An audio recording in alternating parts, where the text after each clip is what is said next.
ఇంతకు ముందు కాలంలో పురుషులు మహిళలపై విపరీతమైన ఆధిపత్యాన్ని ప్రదర్శించేవారు, అహంకారంగా వ్యవహరించేవారు. ఇవన్నీ ఒకప్పుడు. ఇప్పుడు కాలం మారింది. బండ్లు ఓడలయ్యాయి, ఓడలు బండ్లయ్యాయి. ఇప్పుడు మహిళల మాటే శాసనంగా మారింది. వారు కోరుకున్నట్లే భర్తలు కాని, భర్తగా జీవితాన్ని ప్రారంభించాలి అనుకునే వాళ్ళు నడుచుకోవాల్సి వస్తోంది. ఇది నిజం కూడా.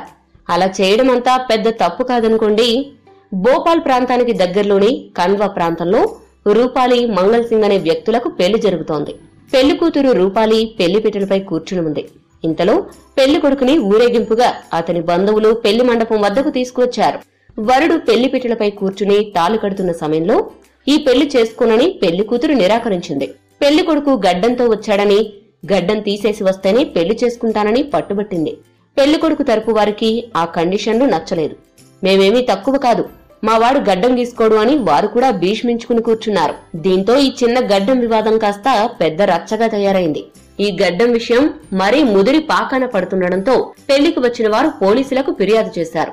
దీంతో మండపానికి చేరుకున్న పోలీసులు పెళ్లి కొడుకు వారికి నచ్చజెప్పి గడ్డం తీపించారు. ఈ తంతు అంతా ముగిసేసరికి పుణ్యకాలమైన ముహూర్తం దాటిపోయింది. దీంతో చేసేదేమీ లేక మరుసటి రోజు ఉదయం ముహూర్తానికి పెళ్లి జరిగింది.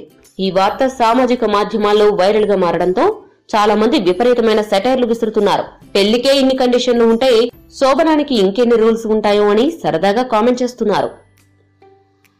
ఇలాంటి ఆసక్తికర అంశాలు మీరు మరిన్ని తెలుసుకోవాలనుకుంటే మా ఛానల్ ని సబ్స్క్రైబ్ చేసుకోవడం మాత్రం మర్చిపోకండి.